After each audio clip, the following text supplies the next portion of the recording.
Buenos días a todos, espero que se encuentren muy bien de salud, que estén junto a su familia, que se estén cuidando mucho, que estén en casita cuidándose mucho. Bueno, esta semana vamos a hablar del texto instructivo. Ustedes ya habían hecho actividades de esto en el libro de español, pero entonces volvemos a retomar el tema. En el texto instructivo nos dan unos pasos para realizar una actividad. En el test, este suele dar al lector, el lector es la persona que lee estos pasos, entonces nos dan unos pasos de forma organizada con frases cortas para que se entiendan rápido para poder hacer lo que nos están pidiendo que hagamos. Entonces son estas indicaciones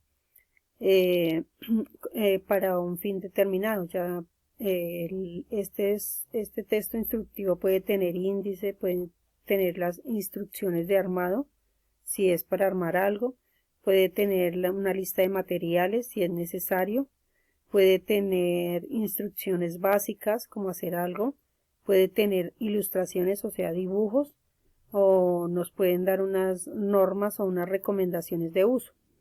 Entonces, este texto instructivo lo encontramos cuando, por decir algo, vamos a armar un armario, cuando vamos a armar una mesa. Entonces nos dan unas indicaciones de cómo debemos armarla, unos pasos. O nos pueden dar unos materiales en el caso de que vayamos a hacer alguna actividad manual.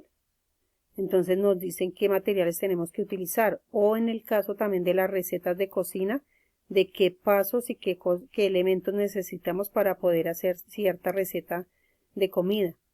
Pero siempre es así y viene con dibujitos y las frases tienen que ser cortas para que uno las entienda súper rápido y poder hacer la actividad que nos están pidiendo que hagamos. Entonces ahí es donde nosotros encontramos esta clase de textos instructivos. ¿Qué hacer en caso de un terremoto? Mire, este es un texto instructivo. ¿Qué hacer en caso de un terremoto? Es el título. Entonces dice, antes tenga siempre a mano un botiquín de primeros auxilios, linternas, radios, baterías, suministros de agua, comida no perecedera, o sea que no se dañe rápido.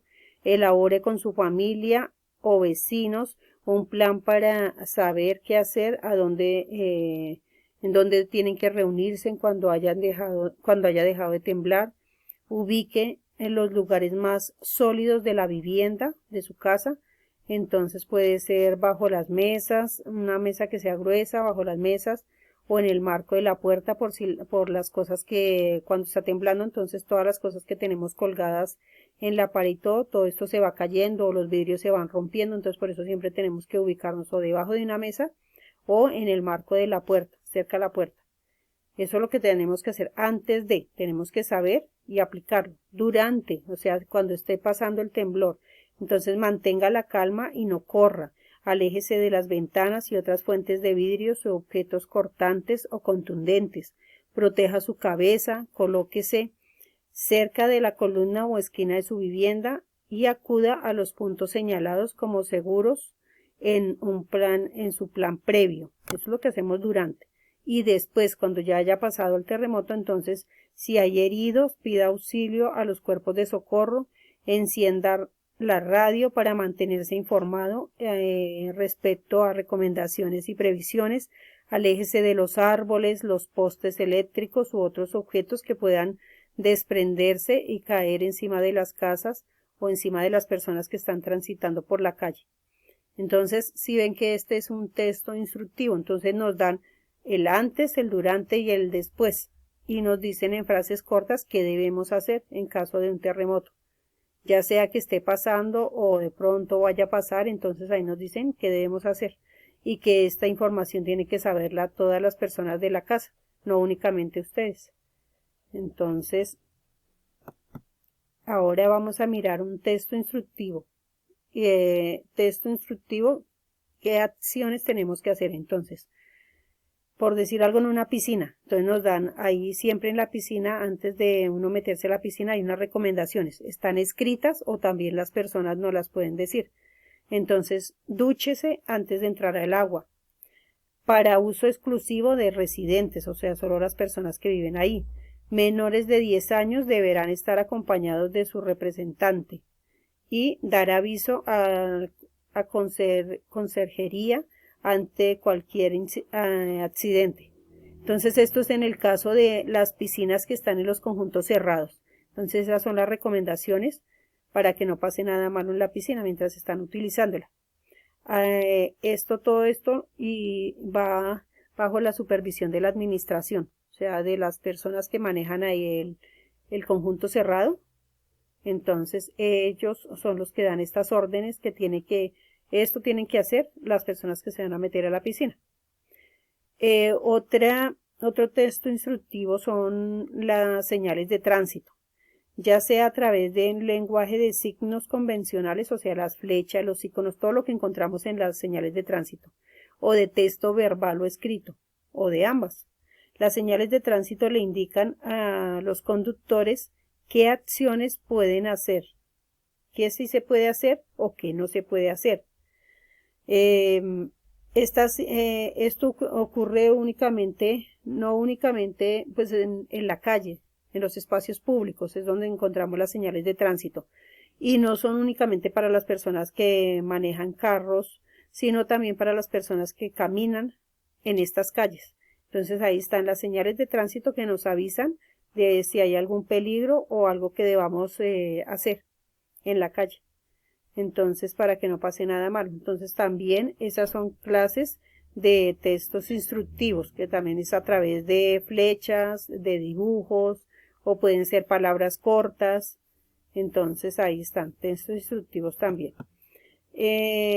Avisos clasificados. Esta es otra clase de textos también. Los avisos clasificados son pequeños escritos que los encontramos en las revistas, en los periódicos, en los libros, en los volantes que nos entregan en la calle o pegados en las paredes. Estos escritos cortos se utilizan para ofrecer un servicio o para comprar o vender algo. Entonces aquí hay unos ejemplos. Centro Acuático Integral, Escuela de Natación. Entonces ahí nos dice dónde queda, dónde podemos llamar para pedir más información. Ahí nos dice para quiénes son. En el otro aviso clasificado, entonces son clases de inglés. Ahí dice precios asequibles, o sea que debe ser económico. Entonces, ¿qué es lo que nos van a ofrecer allá?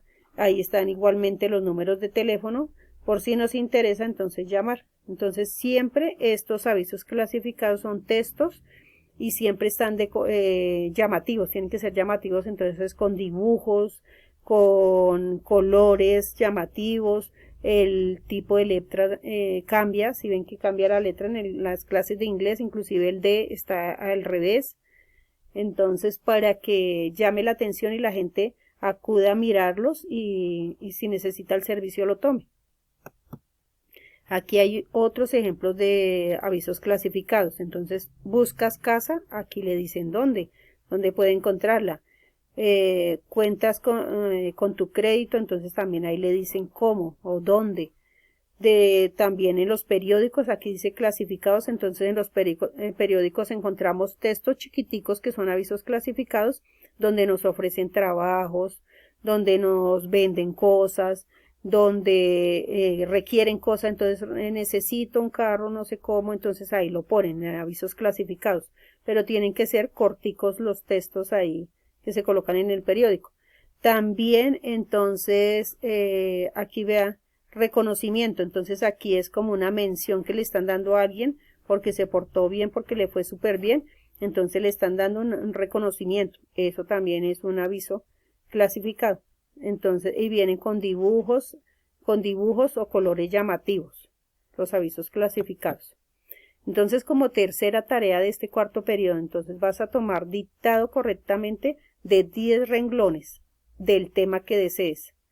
Después escribe, ya saben que también cuando toman dictado, si hay algo que les queda mal escrito, cuando ya después revisen, si le queda algo mal escrito, lo encierran en rojo y en la parte de abajo lo corrigen para que les quede presente en su cabecita y no vuelvan a cometer el mismo error. Después van a escribir un texto instructivo o unos pasos que ustedes mismos van a crear, van a inventar unos pasos para hacer un delicioso desayuno y van a dibujar. Entonces, ¿cómo sería un delicioso desayuno? Para todos puede ser diferente. Entonces van a hacer unos pasos de cómo sería ese desayuno perfecto, un desayuno delicioso. Hacen los pasos y después dibujan. Y van a resolver las páginas 50, 51 y 57. Ya saben que leen bien 2, 3 veces las veces que sea necesario y ya teniendo la información resuelven las preguntas que allí les dan.